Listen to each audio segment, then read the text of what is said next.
Para saudara dan saudari yang Tuhan cintai, selamat pagi dan selamat bertemu lagi dalam renungan harian dari Paroki Santo Fransiskus Assisi Apio, edisi hari Selasa, tanggal 28 Juli 2026, dalam masa biasa yang ke-17. Mengawali hari yang baru ini, kita hendak mendengar dan merenungkan sabda Tuhan. Marilah sebelum kita mendengar dan merenungkan sabda Tuhan, kita berdoa. Dalam nama Bapa dan Putra dan Roh Kudus. Amin. Allah Bapa Maha Baik, kami bersyukur karena Engkau kembali mengundang kami untuk mendengarkan sabda-Mu di hari yang baru ini. Bukalah pikiran dan hati kami agar mampu memahami kehendak-Mu dengan rendah hati, sebagaimana hendak Kau sampaikan melalui sabda-Mu yang hendak kami dengarkan. Bersabdalah ya Tuhan, kami siap mendengarkan. Terpujilah Engkau Bapa, Putra dan Roh Kudus, kini dan sepanjang segala masa. Amin. Dalam nama Bapa dan Putra dan Roh Kudus. Amin.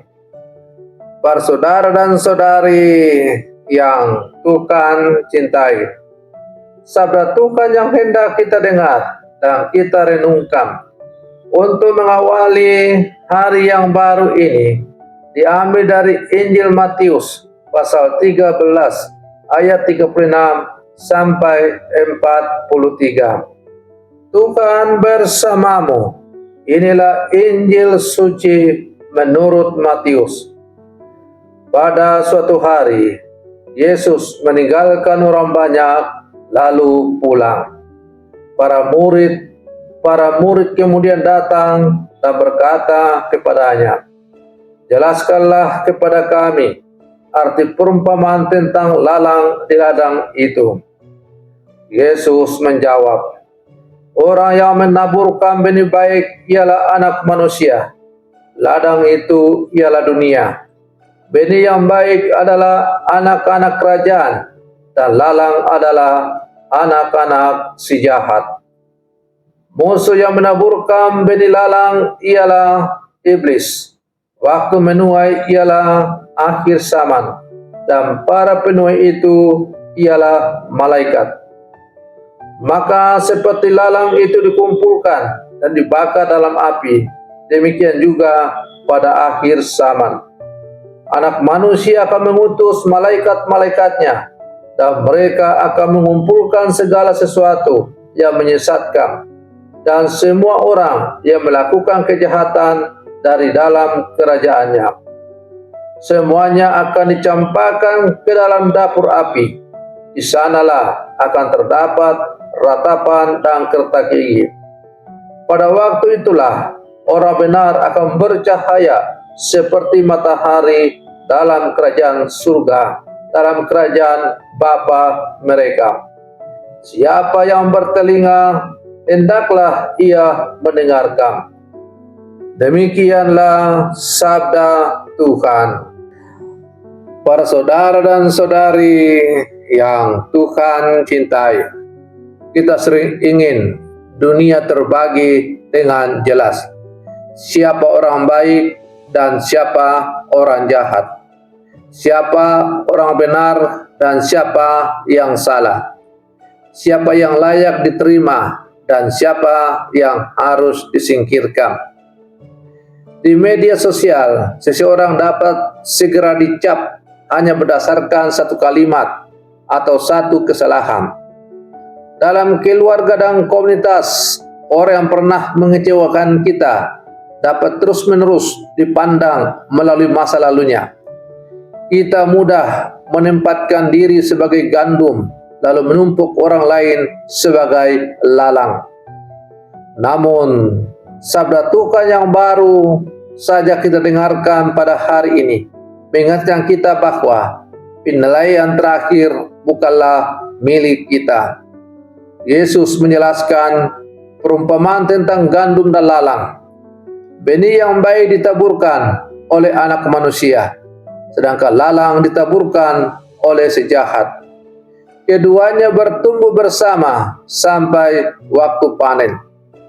Sabda ini bukan hanya berbicara tentang akhir zaman, tetapi ini juga berbicara tentang keadaan hati kita sekarang.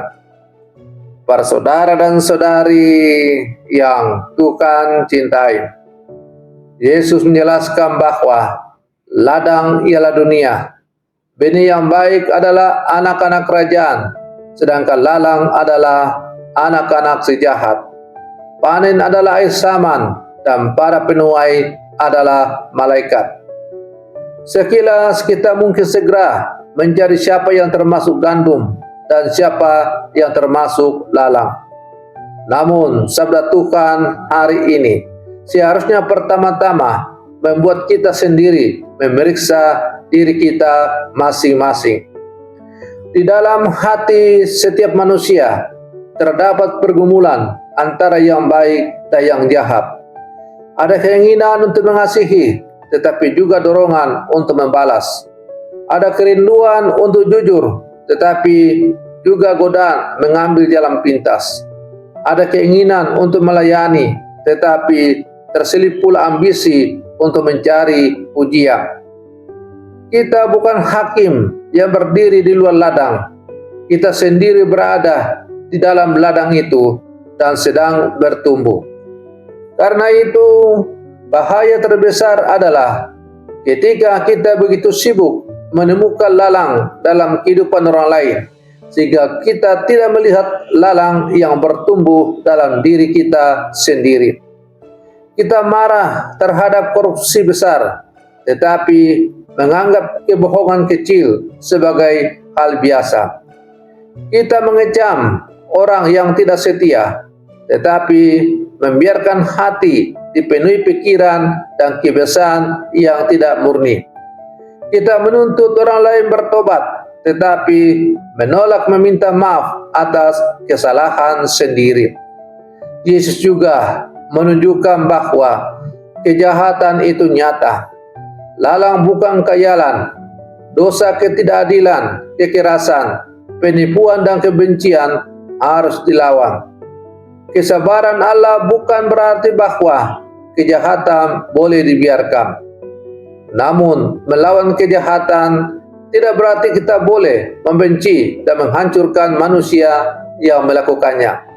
Kita harus menolak perbuatannya, tetapi tetap berharap orangnya bertobat. Inilah perbedaan antara keadilan Allah dan kehakiman manusia. Manusia ingin segera menghukum dan menutup kesempatan bagi seseorang untuk berubah. Tuhan melihat seluruh perjalanan hidup dan memberi ruang bagi pertobatan. Betapa sering kita membekukan seseorang dalam satu kesalahan. Kita berkata, ia memang selalu seperti itu. Ia tidak mungkin berubah. Padahal Tuhan belum selesai bekerja dalam hidupnya. Bukankah kita sendiri masih hidup karena Tuhan memberi kesempatan kedua, ketiga, bahkan berkali-kali kepada kita sendiri? Kesabaran Allah bukan kelemahan. Kesabarannya adalah belas kasih yang menunggu manusia kembali ke jalan yang benar. Namun kesabaran itu juga tidak boleh disalahgunakan.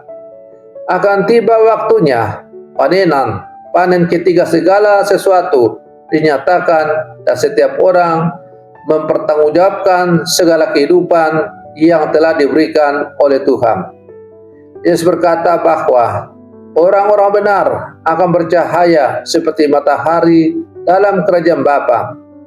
Mereka bercahaya bukan karena tidak pernah jatuh, melainkan karena membiarkan rahmat Allah membersihkan dan membentuk hidup mereka.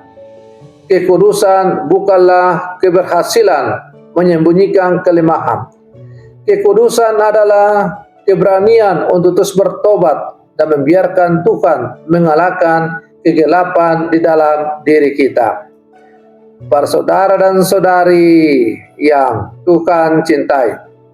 Sabda Tuhan hari ini menegaskan bahwa kebaikan dan kejahatan tidak akan bercampur selamanya. Akan tiba waktunya Tuhan menyatakan segala sesuatu. Namun selama waktu pertumbuhan masih berjalan, kita dipanggil bukan untuk sibuk menghakimi, melainkan untuk bertobat dan menghasilkan buah yang baik. Jangan terlalu yakin bahwa diri kita selalu gandum dan orang lain selalu lalang. Hari ini Tuhan mengundang kita memeriksa ladang hati kita masing-masing. Apakah hidup kita menghasilkan kasih atau kebencian? Apakah kehadiran kita membawa damai atau perpecahan? Apakah kata-kata kita menumbuhkan harapan atau mematikan semangat orang lain? Kita tidak diberi tugas untuk menentukan siapa yang akan diselamatkan dan siapa yang akan dihukum. Tugas kita adalah hidup sebagai benih yang baik, setia, jujur, rendah hati, dan penuh belas kasih.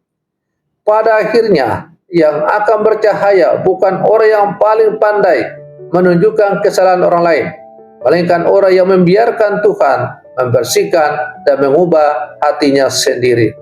Siapa yang bertelinga, hendaklah ia mendengar. Para saudara dan saudari yang Tuhan cintai, mari kita akhiri renungan pagi kita dengan berdoa. Dalam nama Bapa dan Putra dan Roh Kudus. Amin. Tuhan Yesus, Engkaulah penabur benih yang baik. Kami bersyukur karena Engkau tidak pernah berhenti menanamkan kasih, kebenaran, dan pengharapan dalam kehidupan kami. Ampunilah kami ketika terlalu cepat menghakimi sesama dan merasa diri lebih benar. Ampunilah kami ketika kami sibuk melihat lalang dalam hidup orang lain, tetap membiarkan dosa tumbuh dalam diri sendiri. Bersihkanlah kami dari kebencian, iri hati, kebohongan, kesombongan, dan segala kebiasaan yang menjauhkan kami darimu. Berilah kami keberanian untuk bertobat dan memperbaiki kesalahan. Tuhan, ajarlah kami memperjuangkan kebenaran tanpa kehilangan belas kasih. Mampukanlah kami menolak kejahatan tanpa membenci manusia, menegur tanpa menghancurkan, dan memberi kesempatan kepada mereka yang sungguh ingin berubah. Jadikanlah kami benih yang baik dalam keluarga, gereja, pekerjaan, dan masyarakat. Semoga melalui hidup kami tumbuh buah kasih, keadilan, kesetiaan, dan perdamaian. Ketika kami mulai putus asa terhadap diri sendiri atau sesama, ingatkanlah kami bahwa Engkau belum selesai bekerja. Bimbinglah kami sampai pada waktu panen, agar kami boleh bercahaya bersama orang-orang benar dalam kerajaan Bapa. Allah Bapa yang Maha Kuasa, inilah doa yang kami sampaikan kepadamu dengan pengantaran Kristus Tuhan kami. Amin. Dalam nama Bapa dan Putra dan Roh Kudus. Amin.